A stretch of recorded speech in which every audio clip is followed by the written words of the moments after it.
자, 수업 시작하겠습니다. 안녕하세요.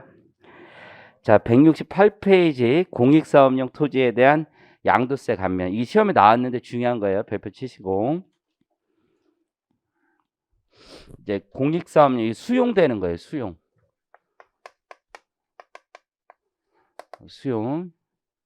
이게 수용하면 사유재산을 침해하는 거예요. 사유재산.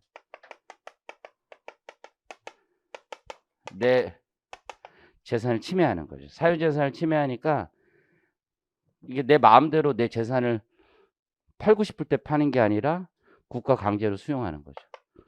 그러다 보니까 재산권에 대한 침해 요소가 있는 거죠. 그래서 이거 소득세 내면 안 되는 거 아니냐 헌법소원을 제기한 적도 있어요. 그런데 우리 헌법재판소는 거기 동그라미 3번에 보면 이렇게 얘기를 하고 있어요. 헌법재판소는 수용은 자산이 결국 유상으로 사실상 이전되는 거다. 수용도. 그 점이 명백하고 이게 아주 중요한 말인데 소유자의 의사에 따른 처분인지 여부가 양도소득세 과세와 관련하여 본질적인 차이는 될 수 없다고 하였다. 그래서 수용하는 사람들이 제일 어이없다고 얘기하는 게 이게 왜 세금을 내야 되냐 이런 얘기를 많이 해요. 내가 강제로 뺏기는 건데. 그래 굉장히 많이 하거든요. 돈은 번 건 분명하죠. 담세령은 있단 말이에요. 그래서 헌법재판소 역시 소유자의 의사에 따른 처분인지 여부가 양도세의 과세의 본질적인 차이는 아니다. 따라서 공용수용이 국가의 정당한 법 집행에 의해서 이루어지고 이에 따른 정당한 보상이 주어지는 것을 전제로 한다면 오히려 공용수용을 과세 대상에서 제외하는 것이 조세 부담의 불평등을 초래할 여지가 있다. 과세하지 않는 게 오히려 형평에 맞지 않다는 거죠. 근데 거기에 이제 정당한 보상을 전제로 하는 거죠. 정당한 보상이 있다면 형평에 맞다. 과세하는 것이 그런 얘기를 하는 거예요.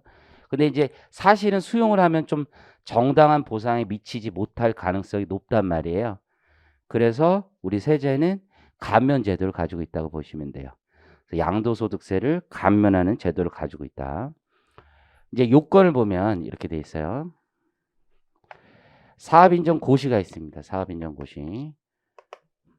그래서 맨 앞에 보면 사업인정 고시일이 있어요. 그럼 그 고시일 전에 취득, 이제 소문 나고 나서 취득한 거 말고 사업인정 고시 되기 전에 이 지역 개발된다 이런 얘기가 충분히 돌아요. 그래서 고시로부터 소급하여 2년 이전에 취득한 걸 요건으로 해요. 이때 취득하고 양도를 하는 겁니다. 원칙적으로 이때 양도. 근데 물론 고시 전에 양도할 수도 있어요. 고시 전에 양도할 수도 있습니다. 고시 전에 양도.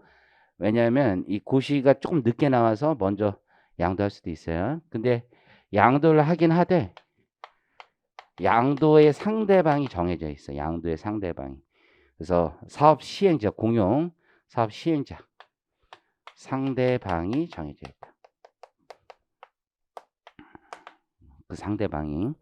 그 상대방이 누구냐면 거기 공익사업 시행자라고 돼 있죠. 거기 적용 요건에 보면 공익사업 시행자들에게 양도해야 된다.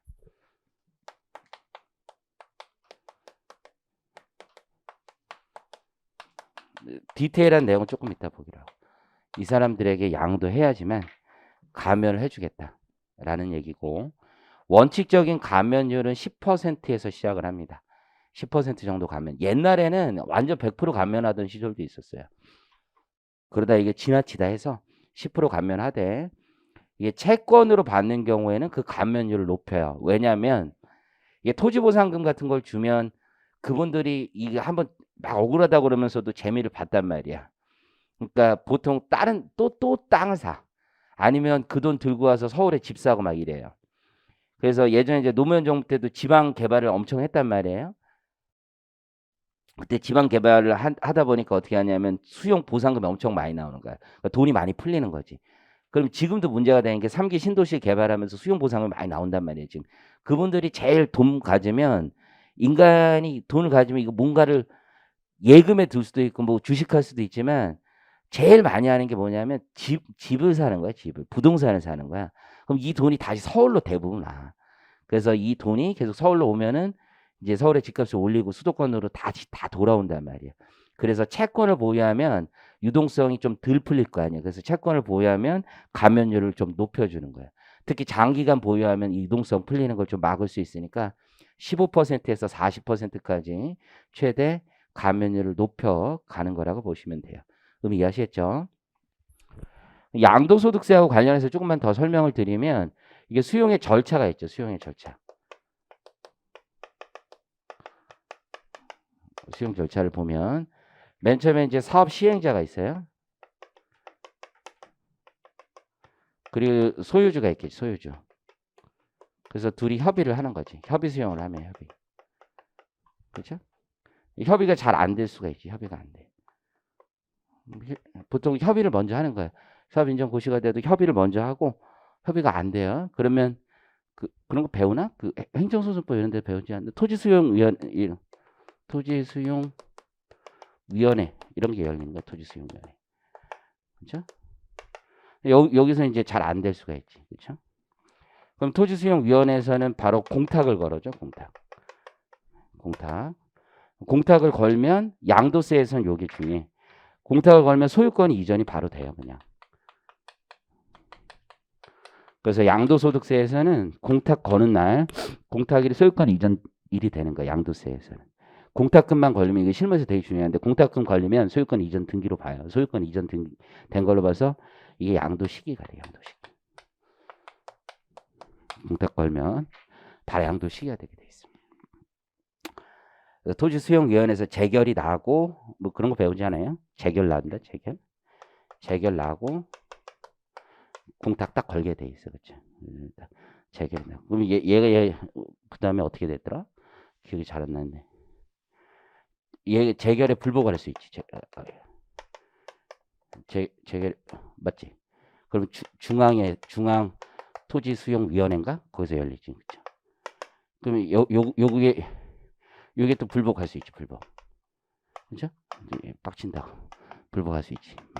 그러면 그다음 이제 불복할 때 기억이 안 나. 옛날에 나도 옛날 공부해가지고 혼자 공부했어. 이게 뭐더라? 재결주의하고 원처분주의인가? 이거 있잖아, 그렇지? 그래가지고 옛날 대법원 판례가 재결주의였다가 지금 법령이 해석이 이제 원처분주의로 해서 원처분 재결 자체에 대해서 한다고 하지. 그래서 피고를 누구로 삼느냐 했을 때 중앙위원회를 피고로 삼는다 뭐 이런 거 맞죠? 내 기억에 나도 기억이 안 나.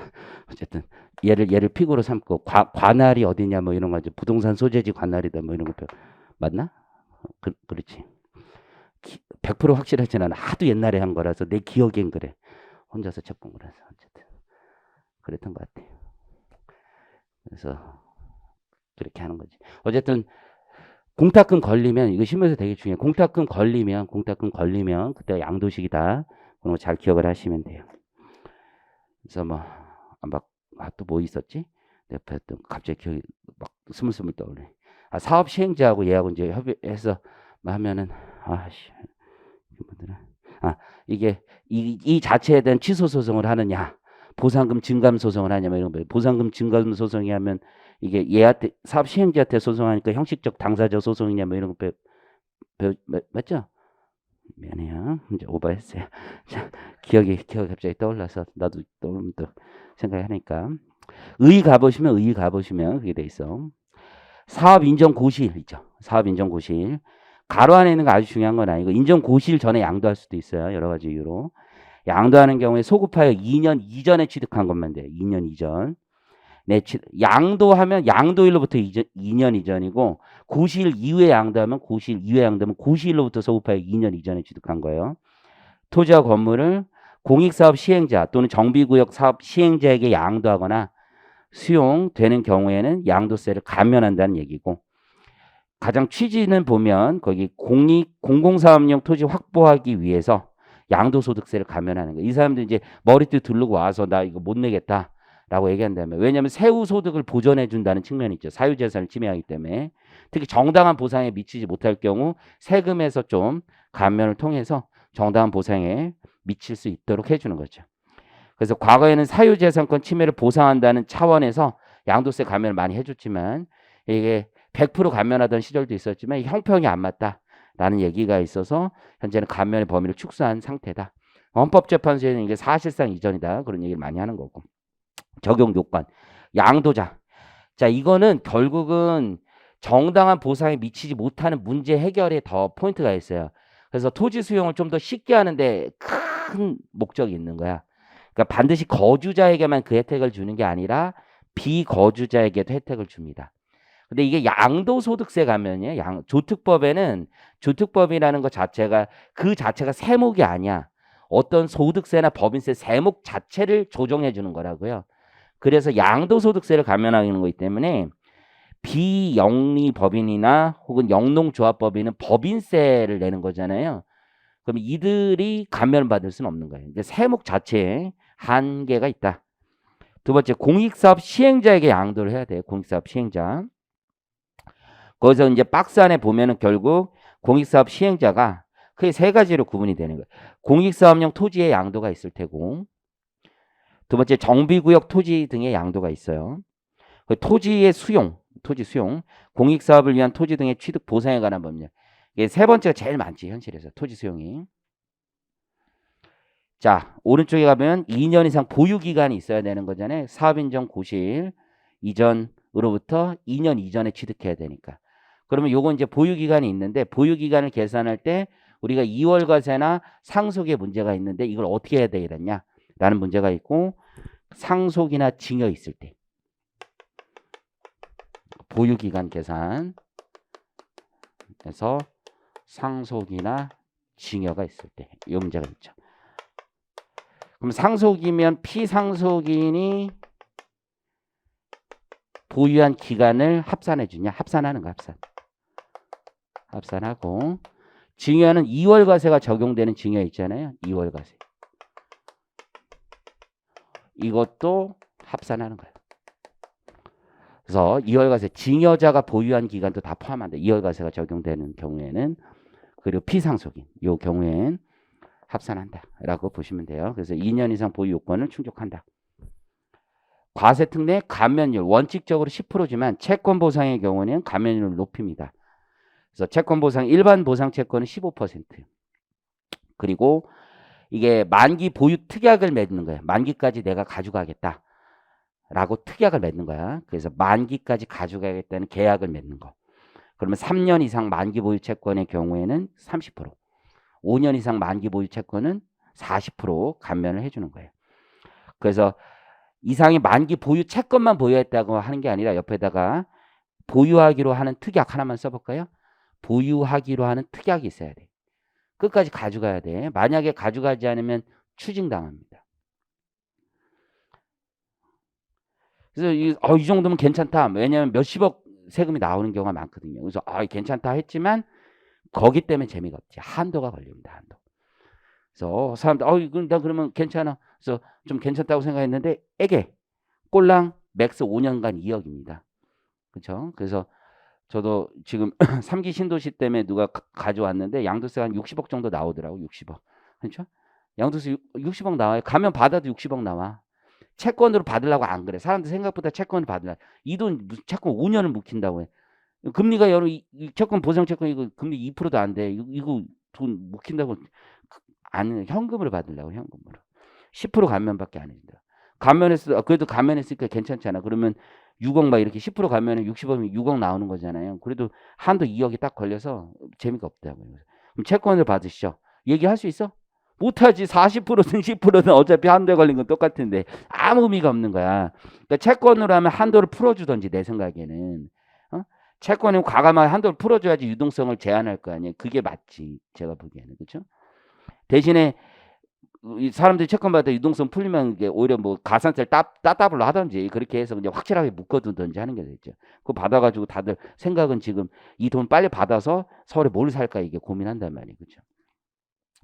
그분도 이제 받아서 양도세 그 정도 내니까 돈이 뭐 100 몇십억이 생겼다며. 그거 가지고 제일 먼저 생각한 게 이 돈 반 뚝 잘라가지고 강남에 초고가 아파트 사볼까 이 생각한다. 나도 하나 사볼까 이런 생각한단 말이에요. 그렇잖아요. 고양 뭐 그쪽 뭐 있는데 뭐 어쨌든 가면세액 값이 있습니다. 그래서 전체 산출세액에서 보상액, 현금이나 채권 보상액에서 비율을 딴다. 사후관리, 사업 시행자. 사업 시행을 하지 않으면 이제 사후관리 그 사업 시행자 옆에다가 가로치고 납세무자 하나 써볼까요? 이제 감면해 줬는데 넘긴 사람은 잘못이 없죠. 사업 시행자가 안 하면 사업 시행자가 그걸 내는 거예요. 사업 시행자가. 그래서 공익 사업을 진행하지 않으면 사업 시행자가 그 감면받은 세액을 납부합니다. 3년 이내 시행해야 돼요. 3년 이내. 공익사업 시행자가 사업 인가 등을 받은 날부터 3년 이내. 정비구역 사업 시행자가 사업자의 지정을 받은 날부터 1년 이내. 정비구역 사업은 훨씬 더 빠릅니다. 그냥 참고만 하시면 돼요. 어쨌든 납세무자가 누군지. 양도인 다음 페이지. 양도인이 사후관리 걸리는 경우는 채권 만기 보유 특약을 위배하는 경우가 되는 거예요. 그래서 만기 보유 특약을 체결하고 30% 또는 40%의 세액 감면을 받은 양도인이 특약을 위반한 경우는 15%, 25%. 왜냐면 현금 보상이 앞에 보면은 몇 퍼센트였어요? 일반 보상 채권으로 받아도 15%는 받잖아. 근데 만기 보유 특약을 위반한 거니까 일반 보상 채권만큼은 해줘야 되겠지. 둘의 차이가 15%, 25%니까 그 차액에다 이자 상당히 붙여서 낸다는 얘기예요. 그럼 이해하시겠죠? 자, 1-7번 대토보상. 대토보상. 이 대토보상은 앞에 있는 대토 감면하고 좀 다른 거예요. 옆에다 159페이지 비교 써놓으시고. 159페이지가 우리가 배웠던 건 농지대토예요. 농지대토. 그러니까 농지대토는 내가 팔고 다른 경작지를 취득하는 걸 얘기하는 건데 이거는 사업, 공익사업을 시행하면 이런 게 있어요.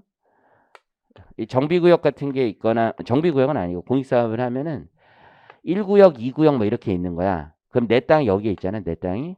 그러면 내 땅은 요거는 이제 양도가 되고 대토를 받는 거야. 여기 다른 땅을 받는 거야. 대토. 이해하셨죠? 다른 구역에. 왜냐면 이 구역에 들어올 거는 무슨 아주 좋은 회사들이 들어오겠지. 회사들이 뭐 공장들 들어오는 거예요. 수용할 때 막 우리나라 수용권이 대단한 거예요. 사실 생각해 보면. 왜냐면 민간에게 수용권을 주는 거야. 이게. 이런 데 별로가 없는 거야. 그런데 우리나라 그렇게 할 수밖에 없는 게 나라는 좁잖아. 근데 이게 외국 같은 경우는 토지 지주가 한 놈이 이만큼 가지고 있어요. 근데 우리는 다 이렇게 가지고 있단 말이야. 지주가 많으니까 이걸 한꺼번에 정리해서 대규모 땅 개발이 안 돼. 얘도 만나야 되고 얘도 만나야 되고 얘도 만나야 돼. 그러니까 피곤한 거야. 알박기 한 놈도 이게 힘들어요. 한 방에 쫙 사고 싶어. 이게 땅 사는 게 그래서 기술자란 말이야. 우리나라에서는 땅 사는 게. 땅 사는 사람들 나 이제 땅 사는 애들 많이 알거든. 간쓸개를 빼놓은 정도가 아니야. 이거 땅 사는 애들은 기가 막힌 거야 이게. 간쓸개만 뺐다고 되는 것도 아니더라고 보니까. 요즘에 내 그 사람들 많이 만나거든요. 이렇게 말하면 그냥 천부적인 거야. 천부적인 거. 그냥 그 상대방이 되게 좋아해. 그 사람 만나면. 그래서 그 사람들에게 얘기해 보면 그냥 땅 사는데 그냥 늘 웃고 그 상대방이 되게 좋아해. 그냥 이유 없어. 그냥 좋아하더라고. 근데 그 사람들은 막 다니고 하다 보니까 그 분들이 이제 팀이 있단 말이야. 그 사람들이 나보고 하니까 스카우트제를 나한테 또 해요. 너 잘 사겠다. 너 이쪽으로 와라. 이쪽으로. 너 그거에서 얼마 버니? 나한테 맨날 그래요. 근데 땅만 사면 돈 버는 거야. 땅은 어쨌든. 그러니까 이걸 한 번에 수용하는 게 제일 편한 거야. 그래서 삼성전자 뭐 반도체도 짓고 공장 확 짓고 근데 옆에 이제 부대 시설이 들어갈 거 아니야. 그 땅 주는 거야. 그 땅. 그게 대토야. 대토. 그래서 사실 대토를 많이 하고 싶어 하는 거야. 사람들이. 오히려 대토가 나아.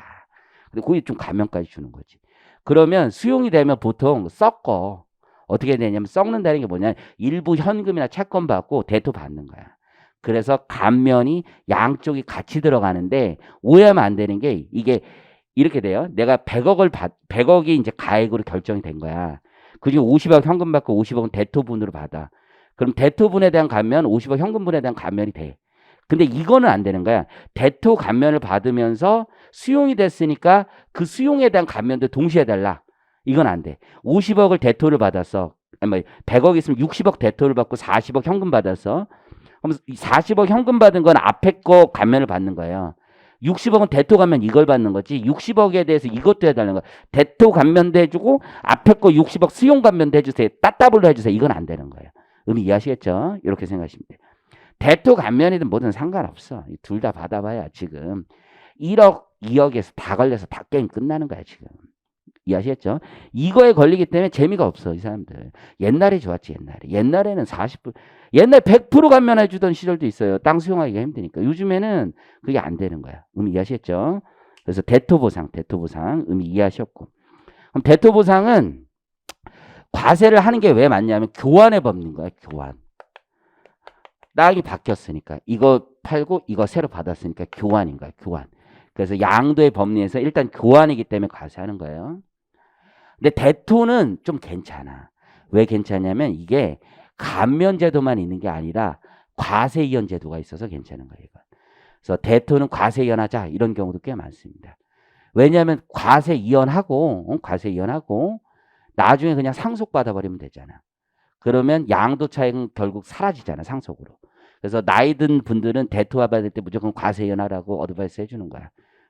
이해하시겠죠? 양도세 내고 할 바에 어차피 최대한 대토를 받아서 좋은 땅 받아가는 게 낫지. 과세이연 받고 과세이연 나중에 양도했을 때 취득가액만 조정하는 거잖아. 근데 상속으로 받으면 게임 끝나는 거잖아. 그래서 보통 그렇게 어드바이스 하는 게 최고란 말이에요. 이해하시겠죠? 그래서 교환, 대토 보상 두 가지가 있는 거예요. 과세이연도 가능하고 감면도 가능하다. 자, 의 보시겠습니다.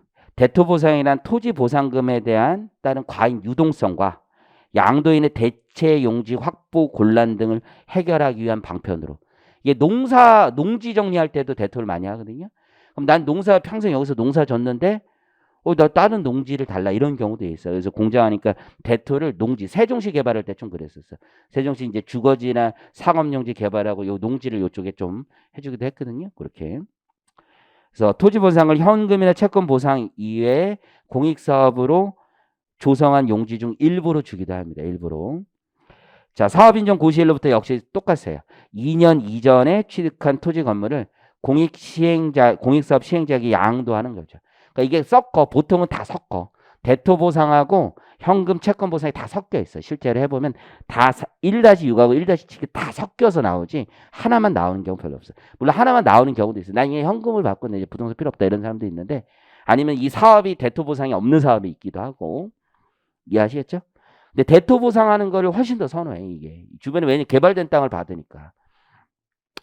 과세연하거나 양도세 40%를 감면해 준다는 거예요. 왜 40% 감면했어요? 유동성 해결은 만기 보유 특약이나 똑같은 거죠. 5년 돈 잡히고 있는 거나 땅 준 거나 돈 안 풀리는 건 똑같은 거예요. 그래서 만기 보유 특약 채권처럼 40% 감면해 줍니다. 동그라미 3은 본 과세 특례는 현금 보상, 채권 보상의 특례 성격을 지닌다. 따라서 대토 보상과 현금 보상은 선택적 관계에 있으므로 중복 조세의 특례를 적용받을 수 없다. 이거 오해하면 안 돼요. 아까 얘기했듯이 이 금액이 100억인데 60억은 대토 보상, 40억 현금 보상이면 이거 각자는 받을 수 있는 거지만 60억에 대한 부분에 대해서 대토와 현금 보상 이거를 똑같이 얘기할 수는 없는 거예요. 적용 요건, 양도자의 지위. 얘는 거주자를 얘기하는 거예요. 왜냐하면 이 땅을 받아서 써야 되는 거니까. 아까와 다르게 거주자만 요구하는 거예요. 거주자. 이해하셨죠? 거주자. 비거주자에게는 혜택이 없어요. 공익사업 시행자에게 양도 후 대토 보상이 일어난다. 똑같고 아까 공익사업 시행자도 똑같아. 그래서 앞에 과세특례 두 가지 중에 하나를 가는 거예요. 세 감면 신청하든지 과세이연 신청하든지. 세 감면 옆에다가 한도 있으면 옆에 하나 쓰세요. 이것도 한도 똑같이 있어요. 그래서 1년 1억, 5년 2억 한도 똑같이 있습니다. 한도 적용되고 과세이연 신청, 과세이연이라는 걸 취득가액 조정하는 거예요. 나중에 양도시 취득가액을 조정해 주는 거예요. 그래서 보면 과세이연 신청, 거주자가 해당 토지를 사업 시행자에게 양도하여 발생한 양도차익 중 과세이연 금액에 대해서는 양도소득세를 일단은 과세하지 않고 해당 대토, 내가 새로 받은 대토를 양도할 때 대토의 취득에서 과세 이연된 금액을 뺀 가액을 취득가액으로 모아 양도소득세를 과세한다. 이해하셨죠? 그 대신 이제 보유기간 계산이런 거 장특할 때는 대토 받은 날부터 계산하고 막 이렇게 하는 제도가 있습니다. 그냥 참고하시면 되고. 사후관리. 사후관리는 두 가지가 있어요. 감면세액만 납부하는 경우와 이자 상당액만 납부하는 경우인데 이자 상당액까지 납부하는 경우를 잘 기억하시는 게 중요해요. 이 전매금지 위반이 있어요. 전매라는 게 뭐냐면 내 이제 대토 보상을 받고서 뭐야 나중에 대토가 나오겠지. 그 사이에 파는 걸 전매라고 그래. 전매. 혹은 대토가 나왔어. 그리고 대토를 받으면 전매 금지 기간이 있어. 이 땅은 몇 년 동안 팔지 말라. 그 기간을 위반하는 거죠. 그래서 비슷한 거야. 전매 금지 위반이나 거기 이전 등기 완료 3년 후 3년 이내 대토 양도함. 뭐 이런 거랑 비슷해요. 여러분들 주택 청약 받고 해서 하면 몇 년 이내 양도하지 못하게 하는 양도 금지 기간이 있거나 지금 사전 청약을 받았어. 그런 다음에는 주택법에 따라서 양도를 못하게 돼 있단 말이야. 전매금지 그런 거 위반한 거죠. 그렇죠? 이해하셨지?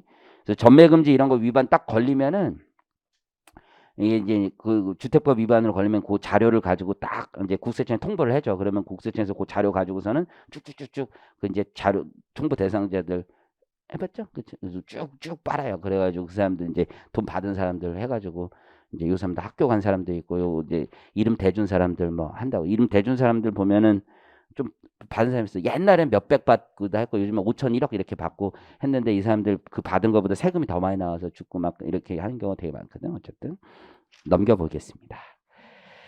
저축 지원을 위한 조세 특례 가보면 이제 우리사주조합 ESOP라고 해요. 그래서 저축 지원이죠. 그러니까 회사 우리가 이제 종업원들이 회사를 다녀요. 그러면 월급쟁인 거죠. 회사를 다니는데 회사 다니면서 이제 저축을 하는 방법 중에 하나가 이제 나의 이제 살림살이를 낫게 하는 방법이 월급 받아서 차곡차곡 열심히 적금 들어서 돈을 모으겠다는 거죠. 연 1% 이자 받아서 재산을 불리겠다. 이거 쉽지 않은 거지. 그래서 우리 사주 조합. 우리 회사 주식을 사라. 뭐라 한 거죠. 그래서 ESOP 제도가 있는 거죠. 거기 보면 우리 사주조합 ESOP Employee Stock Ownership Plan이라고 해서 이런 제도를 가지고 있는 거예요. 그럼 우리 사주 조합이라는 건 그 회사의 조합을 하나 만드는 거 조합. 일종의 도관이지 도관. 우리 사주 조합을 만들어서 거기에다 돈을 다 같이 모아서 운용하겠다는 거지. 근데 도관인데 도관이라는 얘기는 그 구성원이 있다는 얘기죠. 그 구성원이 회사의 임직원이 되는 거죠. 회사의 직원이 되는 거죠. 그래서 이 사람들이 여기에 각자 계정이 있어. 자기 지분이 있다고. 지분이 있고 관리는 얘 이름으로 다 하는 거죠. 이해하셨죠? 이게 현실에서 우리 사조합이 대박 나는 케이스도 있고 쪽박 나는 케이스도 있고 다양해요. 실제. 근데 이제 회사에서 우리 사주 조합 이번에 언제 하냐면 상장하기 전에 보통 하는 거야. 상장하기 전에 우리 사주 조합 물량이라는 게 있어. 공모를 하기 전에 이게 회사 이제 주식이 있을 거야. 총 발행 주수가 뭐 100만 주다. 근데 이제 상장을 하면은 신주를 발행해. 신주 발행하거든. 그럼 신주 발행 물량의 20% 우리 사주 배정분이 있단 말이야. 우리 사주 배정분한테 주는 거야. 근데 만약 우리 사주 배정분이 미달라면 기간 공모를 해서 다시 가져가거나 기관이 일부 안 가면 다시 전체 공모를 하거나 이런 게 있어. 그래서 신주 발행하면 일단 우리 사주 조합에 배정이 되고 기관분이 있어. 그리고 일반 청약분이 있고 뭐 이렇게 되거든. 20% 이거 가져가는 거예요. 그래서 작년 뭐 코로나 이럴 때 장이 좋으니까 엄청 하는 거지. 근데 이제 우리 사조합이 회사에 이게 물량은 되게 많은데 회사 종업원이 적으면은 자기 배정 분량이 많은 거고 회사 종업원이 많으면 조금인 거고 막 그런 거야. 그래서 뭐 SK그룹 같은 경우 장에 뭐 어느 회사 같은 경우는 한 사람당 사야 되는 게 몇십억씩 됐었던 거지. 이게 또 대박이 나면 대박이고 쪽박이 나면 쪽박인 거야 이게. 근데 이제 회사에서는 이 로열티를 이제 의심을 안 사고 이러면 넌 우리 회사 안 믿니? 뭐 이런 느낌이 있는 거야. 너 왜 안 믿니? 나는 이 회사를 안 믿어. 잘 될지 안 될지 모르잖아. 그렇죠? 이거 사야 되는지 말아야 되는지. 그래서 이거 살까 말까 고민해요. 그럼 팀장들은 팀장 정도 되면 안 사면은 왜 본부장들이 얘기를 해요. 너 왜 안 사니? 물당 할당이 할당된 게 있잖아요. 좀 그렇단 말이에요. 그러니까 팀장들은 울며 거저먹기를 사요. 팀원들은 적극적으로 사는 애 있고 안 사는 애 있고 막 그런 거야. 이게 성공도 있고 실패도 있는 거지. 그렇죠?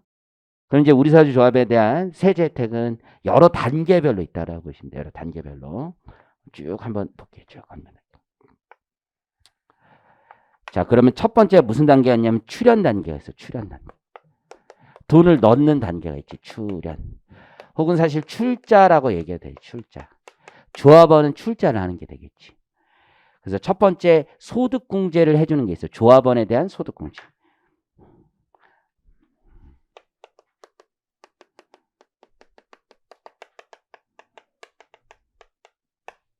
소득공제. 이게 연금하고 비슷한 거예요. 연금하고.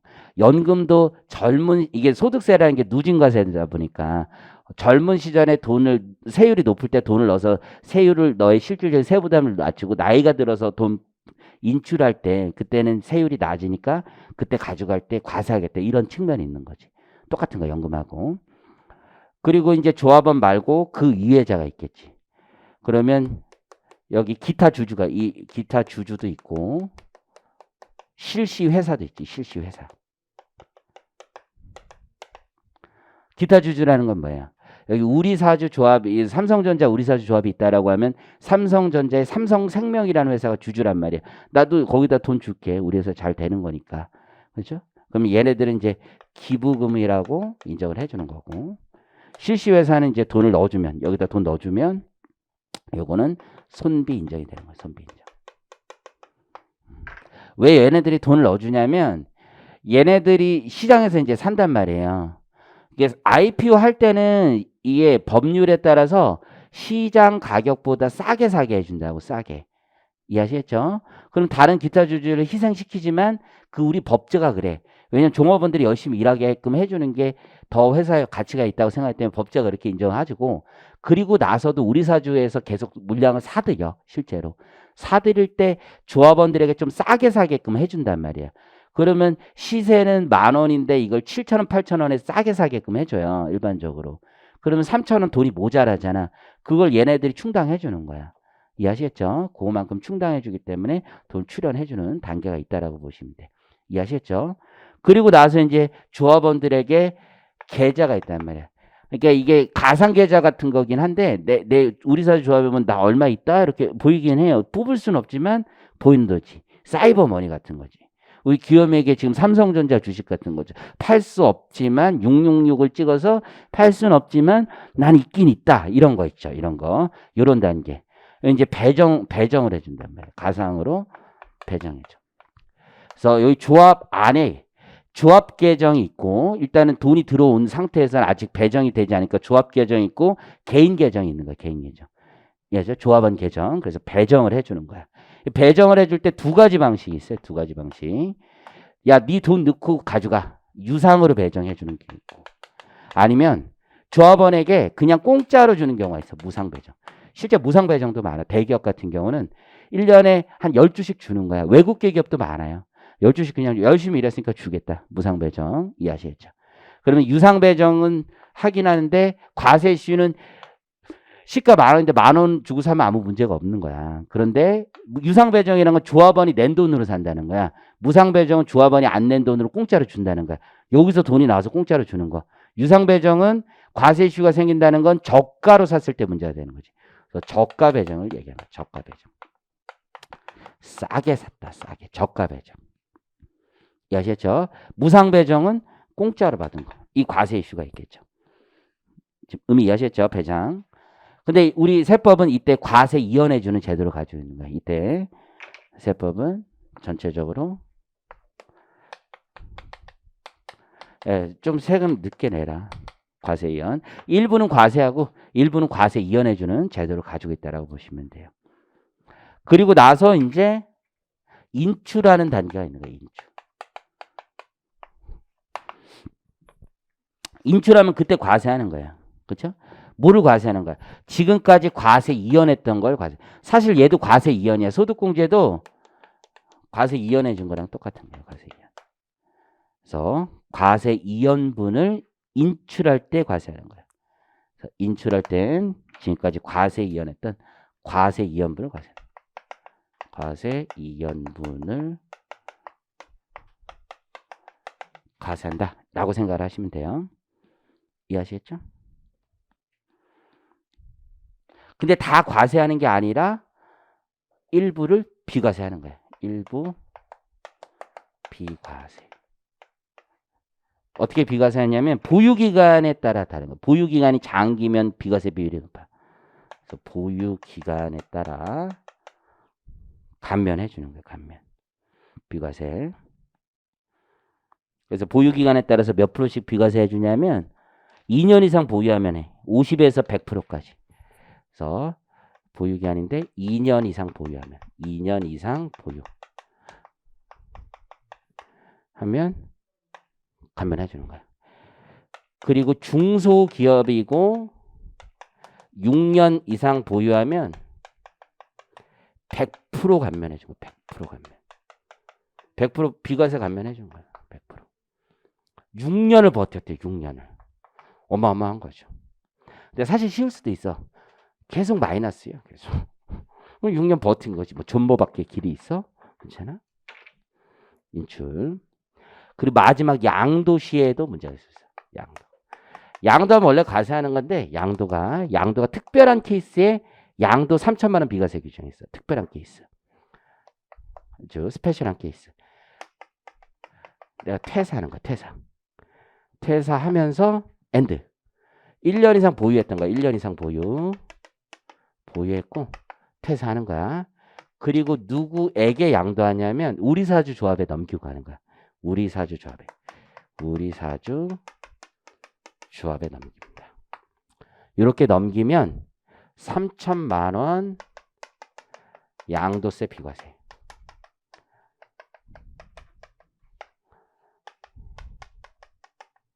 이 규정을 가지고 있는 거예요. 이 규정. 이게 전체적인 스키미그 플로우라고 생각하시면 돼요. 우리사주 조합에 된 거. 일단은 요거를 여러분들이 뭐 메모장에 넣어놓든 하면 그거 가지고 일단 생각을 하시면 돼요. 자, 같이 가보겠습니다. 우리사주 조합원 등에 대한 과세 특례. 우리사주 제도는 우리 회사 주식 소유 제도의 줄임말이래요. 좋은 얘기지. 그리고 우리사주 조합 제도가 정착되기 위해서 회사가 지원하는 제도는 거기 동그라미 3번에 회사 차원에서 할 수 있는 제도는 3번에 세 번째 줄. 금전 또는 자기 주식을 출연해 주는 거죠. 회사 입장에서는. 그리고 회사 입장에서는 그냥 편하게 보시면 돼요. 우리사주 조합에 여러분들 회사 대기업 세무사분들 요즘에 보면 대기업 많이 들어가더라고요. 특히 남녀 뭐 그냥 여자 젊은 이렇게 우리 여학생들 같은 경우 되게 많이 들어가. 내 제자들 보면은 세무법인 다녀서 그게 힘든가 봐. 보면은 밤에 늦게까지 일하고 그런 데가 많으니까 막 기자 막 12시까지 일하고 막 그런 데 많으니까. 그렇죠? 어떤 데는 뭐 8시, 9시까지만 일하는 데도 있고, 동네에 이런 데들은 뭐 늦게 야근을 안 해요. 근데 이제 강남에 있는 애들은 보통 한 10시, 11시 밤에 이렇게 막 하더라고. 막 하고도 힘들어 죽겠다고 그러더라고. 근데 우리 애들은 좀 힘들어. 걔네들은. 그렇게 뭐 그래서 뭐 자기 친구들하고 톡을 하는데 뭐 친구들이 나 12시에서 진짜 힘들어 죽겠다. 근데 우리 애들은 쟤네들 왜 저래요? 막 그런 게, 우리 막 보통 3시, 4시에 가는데, 3시, 4시. 그냥 새벽 3시, 4시에 가서 아침에 이제 늦게 와요. 늦으면 8시 반, 9시에 오더라고. 어쨌든 간에 늦게 오고. 그렇게 사는 거지. 주말 없이 그냥. 그렇게 살 수도 있잖아. 사람마다 다른 거잖아. 어쨌든, 싫으면 나가. 라고 내가 얘기하는 건 아니에요. 그냥 농담한 거. 어쨌든. 나 그런 사람 아니에요. 어쨌든. 그래서 그러니까 대기업 가면은 이게 우리사회 조합 굉장히 많이 해요. 그러면 그 사잖아요. 그러면 회사에서 담보나 대출 많이 해줘. 대출. 그 대신에 그 대출이나 보증을 많이 서줘. 대출해주기도 하고 보증 서주기도 해요. 대신에 항상 퇴직금하고 이제 상계하는 걸 조건으로 해요. 그래서 나갈 때 돈이 없는 경우가 많아. 나 아는 형도 뭐 회사를 이제 우리사주 한 거야. 우리사주. 그래가지고 내 기억도 나. 그거를 16,000원에 했어요. 16,000원에 샀는데 자기가 퇴사할 때 그 회사 주가가 1,000원이야. 1,000원. 16,000원이 1,000원이야. 그래서 퇴직금 상계하고 나서 1,000만 원인가 더 넣고 나왔어. 더 넣고 퇴직금을 다 상계하고 15년을 다니는 회사를 퇴직금을 상계치고 1,000만 원을 더 넣고 왔어요. 응? 대단하지. 그쵸? 어마어마한 거 아니야? 그치? 어쨌든 간에 그냥 넣고 왔어. 그래서 누구를 위해서 내가 지금 15년을 일했는가 이런 얘기를 많이 하는데 인생 잘 될 수도 있잖아. 그렇잖아. 뭐 어쨌든. 자, 디귿 관리비 지원도 해준다. 이제 과세특례 개요를 잠깐 보시면 조합계정 우리사주 조합계정이 있어요. 조합 기금이 있고 거기 운영비 같은 걸 가지고 있다가 배정을 하는 거 조합원 계정. 그리고 밑에 보니까 회사들 있지. 회사는 이제 금전이나 주식을 출연해 주는 건데 그 회사라는 건 우리사주 조합을 실시하는 그 회사를 얘기하는 거야. 그 회사. 삼성전자라면 삼성전자. 송금 산입해주고 우리사주 조합에 있는 주주들이 있을 수 있어요. 주주. 그래서 법인 주주라면 기부금 송금 산입해주고 개인 주주가 있을 수 있어요. 기부금 필요경비나 세액공제 해주고 조합원이 이제 있고 그 조합원이 종업원 등을 얘기하고 출연할 때 400만 원 소득공제. 자, 오른쪽에 과세특례 출연 단계부터 있습니다. 출연. 자, 출연 단계 옆에다 출자 단계라고도 써보세요. 출연 또는 출자야. 근데 이제 법조문은 출연 단계라고 해놓은 단어가 있고 출자도 있어. 이게 왔다 갔다 해. 자, 우리사주 조합 출연금에 대한 소득공제 400만 원. 벤처기업이면 1,500만 원 해줍니다. 벤처기업이면 1,500만 원 소득공제 해주더라. 근데 이게 조심해야 되는 게 영원한 세금 면제가 아니라 과세예냐. 나중에 인출할 때 요 소득공제 받은 부분은 과세한다라고 보시면 돼요. 자, 그래서 반가로 1번 옆에다가 조합원 써놓으면 돼. 제목 옆에다 조합원이 하는 거 조합원. 조합원. 그리고 반가로 2번 밑에다 기타 주주 하면 돼. 기타 주주. 조합원 말고. 그리고 반가로 3번 제목 옆에다 실시회사. 그러면 이제 기타 주주는 우리사주 조합원을 제외한 그 기타 주주는 경비에 넣어준다는 거지. 경비. 이해하시겠죠? 대신에 한도가 좀 큰 거죠. 이거는 우리사주 조합에 대한 기부는 한도가. 그래서 법정 기부금 기준소득금에서 법정 기부금 빼고 30% 한도로 인정해 주는 거지. 2월 같은 건 없다라는 거 기억하시면 되고. 우리사주 조합 실시회사는 손비를 인정해줘. 자사주를 넣어주면 그 장부가액 그 자체를 손비 인정해주고 금품 넣어주면 돈 그대로 손비 인정해준다. 자사주 배정에 대한 과세특례. 취득 단계고 유상하고 무상이 있는 거예요. 유상, 무상. 그래서 거기 의는 저가 취득에 대한 과세 문제 그리고 무상 취득에 대한 과세 문제가 있을 거다. 반가로 2번 있죠. 저가 취득. 옆에다가 유상이라고 쓰면 되죠. 유상. 싸게 사는 거야. 싸게. 하지만 이것도 과세 이연일 뿐이야. 과세 이연. 지금 단계에서 과세 안 할 뿐이지 나중에 과세된다 이거지. 자, 거기 동그라미 1번 있죠. 출자 금액이 400만 원이거나 벤처기업은 1,500만 원 이하이면 일단은 싸게 사는 금액 전부 다 비과세하는 거야. 전부 다. 근데 출자 금액이 초과한다. 400만 원 초과. 벤처기업은 1,500만 원 초과한다. 그럼 어떻게 과세하냐면 이렇게 과세하는 거예요. 시가가 있을 거예요. 시가보다 싸게 사는 거지. 근데 그 내가 취득가액이 있을 거 아니에요. 그 취득가액과의 차액을 전부 다 과세하는 게 아니라 일단은 기준가격이 있어요. 기준가격이 시가의 70% 둘 중 적은 거예요. 액면가액 둘 중 적은 거예요. 기준가격 의미하셨죠? 요 둘의 차이만큼을 과세하는 거예요. 차이만큼을 근로소득으로 과세한다고 보시면 돼요. 차이만큼. 시가와 기준가격의 차이만큼. 아니야, 미안해. 기준가격과 취득가격의 차이겠지. 기준가격, 미안해. 다 썼는데 미안하네. 요거는 인정을 해줄 거고. 요거보다도 더 쌌다. 그러니까 기준가격과 취득가격. 요거 차이, 근로소득. 죄송합니다.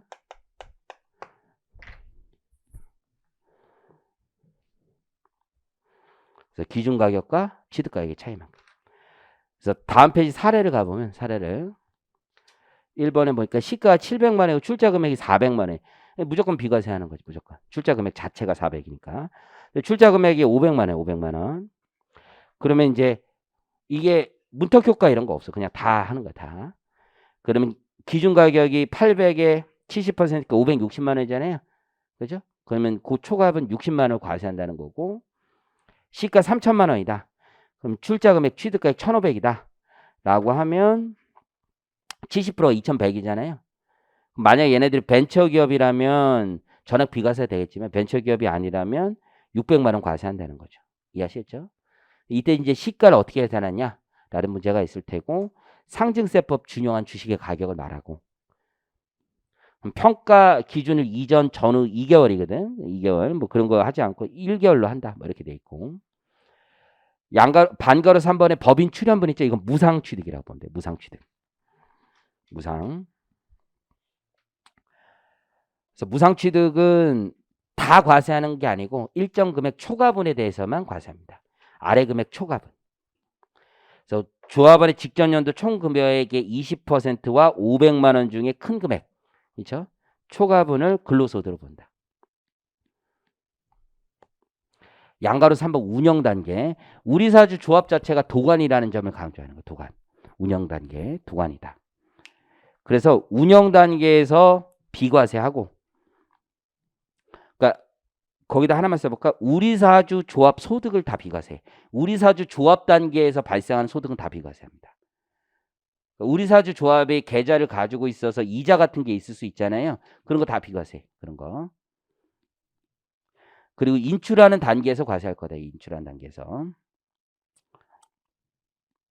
그러면 자사주 보유시 과세 특례가 있어. 첫 번째. 이게 내 계정은 이게 도관이니까 내 계정이 있을 거 아니야. 조합원 계정.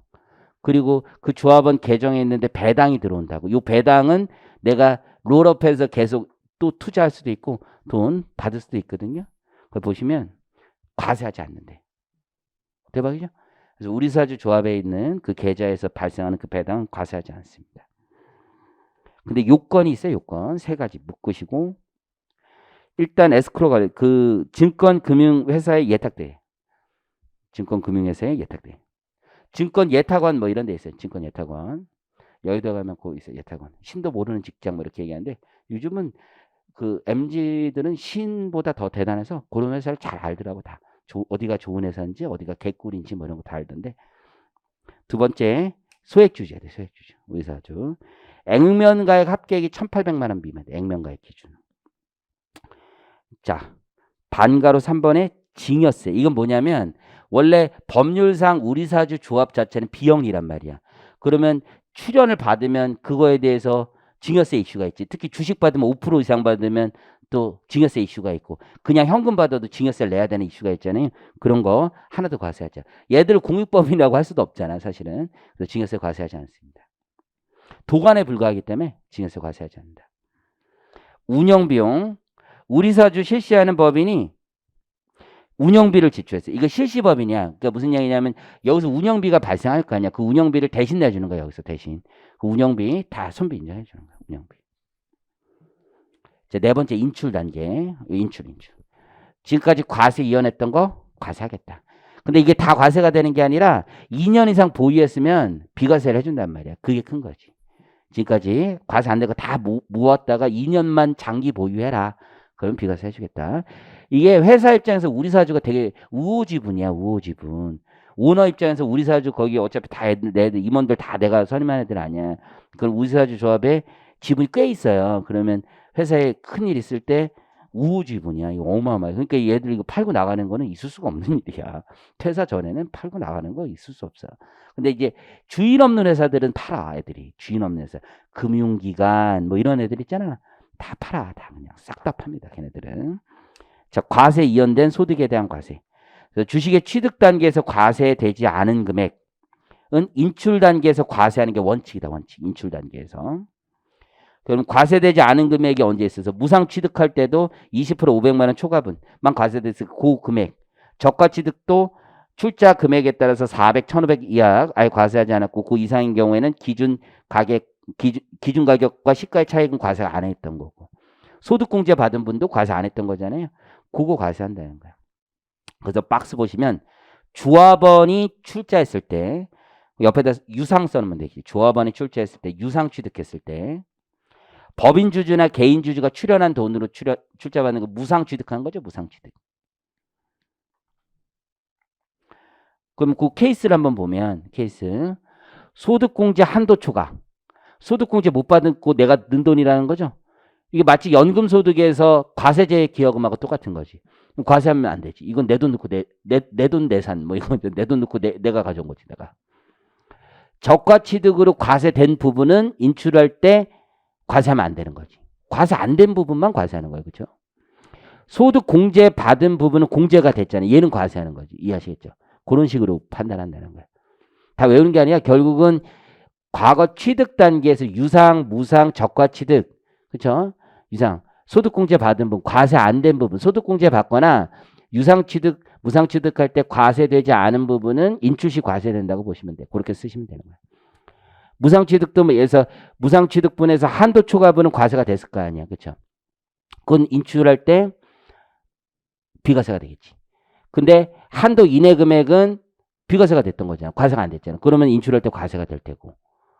조합의 수익도 비과세 도관으로 봐서 과세가 안 됐잖아. 그건 이제 인출할 때 과세가 되겠죠. 근데 이제 반가로 1번. 과세를 원칙으로 하되 요게 중요한 거야. 2년 이상 보유 인출시. 요 단어를 외우는 거야. 2년 이상 보유하고 인출하면 일정 금액을 비과세한다는 거야. 제일 중요한 거야. 2년 이상 보유하고 인출하면 일정 금액 비과세. 예외인 거죠. 워딩을 조금만 바꿨으면 좋은 게 자사주 보유 규모화 이렇게 돼 있잖아요. 보유 규모화를 좀 지워. 미안해. 좀 바꾸는 게 좋겠어요. 규모화를 지우고 기간과 보유 기간과 법인 규모에 따라 다음 구분에 따른 금액에서 소득세 부과하지 않는다. 그러니까 2년 이상 보유했는데 보유 기간이 길어지면 길어질수록 부가 덜 한다는 거지. 그래서 인출 금액의 50%부터 100%까지 감면된다. 중소기업이고 6년 이상 보유하면 100%다. 그래서 밑에 사례를 보면 소득공제 받은 주식 있죠? 2,000주가 있대. 2,000주. 보유기간이 3년이래. 그럼 2년 이상 보였으니까 과세는 1,000주만 한다는 얘기예요. 소득공제 안 받았대. 원래 그 과세가 안 됐잖아. 원래 과세. 그렇죠? 원래 과세 안 하는 거잖아. 소득공제를 받지 않은 주식은 과세 제외 기여금이랑 똑같은 거 과세할 게 없는 거고. 법인 출연금으로 취득한 주식 중 비과세된 주식은 과세해야 되는 거지. 그렇죠? 근데 3,000주를 받는데 보유기간이 4년 이상이네. 그럼 75%가 비과세되는 거죠. 그럼 25%만 과세하는 거지. 그래서 750주. 법인 출연금으로 취득한 주식 중 과세가 과거에 됐대. 보유기간 상관없이 과거 과세된 거는 인출해도 상관없는 거죠. 양도 단계 5번. 자, 양도 단계는 특별한 경우만 3천만 원 비과세 요건이 있어요. 3천 특별한 단계. 모두 갖춰야 돼, 모두. 자, 우리사주 조합원이 보유하고 있는 우리사주로서 다음 요건을 모두 갖춘 주식을 해당 조합원이 퇴직을 원인으로 인출하여, 그러니까 퇴사할 때 하는 거야, 퇴직. 누구한테 양도? 우리사주 조합에 우리사주 조합에 양도하는 경우 양도 차익 3천만 원 한도로 과세하지 않는다. 1년 이상 보여야 돼. 그리고 당연히 보유기간 또한 예탁이 돼 있어요. 그리고 액면가액 1,800. 이해하시겠죠? 자, 좀 쉬었다 이제 ISA 가겠습니다. ISA.